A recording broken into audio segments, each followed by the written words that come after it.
Europe 1, 7h41. Europe 1 matin, Bruce Toussaint. L'édito politique d'Europe 1 matin, Caroline Roux, bonjour. Bonjour Bruce, bonjour Julie, bonjour à tous. Aurélie Filippetti, la ministre de la Culture et de la Communication, a violemment taclé le patron de France Télévisions hier matin et ses choix en matière de programmation. Question, est-ce que c'est son rôle ? Il faut croire, parce que désormais en France, ça ne choque plus personne. Il n'y a même plus d'ambiguïté, on n'organise plus la chasse aux sorcières dans les salons feutrés, on ne coupe plus la tête des patrons de France Télé en marge des réunions de cabinet.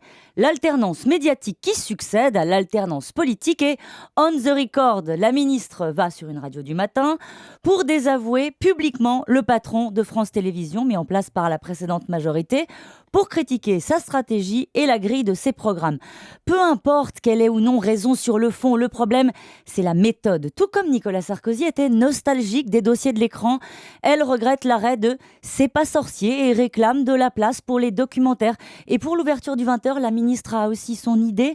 Le politique aux responsabilités, si on le laisse faire, c'est vie ma vie de patron de chaîne. Il oublie assez vite que son métier, c'est l'équilibre budgétaire d'une entreprise publique et s'installe facilement en régie pour imposer ses hommes et sa conception du service public. Alors on peut vous répondre qu'elle fait comme les autres. C'est sûr qu'en la matière, il ne faut pas attendre le changement. C'est une vieille tradition française. En 1963, Alain Peyrefitte vient lancer la nouvelle formule du journal de Léon Zitrone pour expliquer qu'il est la voix de la France. Et depuis, comme un mauvais pli, les mauvaises habitudes ont perduré. En 1974, Maurice Siegel, directeur général d'Europe 1, est viré par l'Élysée pour persiflage. En 1981, Mitterrand fait les radios libres, mais dans le même temps, le grand ménage dans l'audiovisuel. Patrick de Carolis, propulsé à France Télé avec l'aide de Jacques Chirac, débarqué avec l'aide de Nicolas Sarkozy.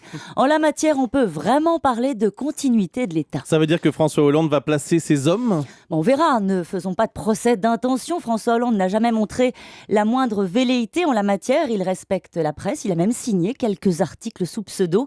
Il n'appelle pas pour faire part de ses critiques. Alors, espérons qu'il osera la rupture. Il veut changer le mode de désignation du président de France Télévisions pour plus d'indépendance.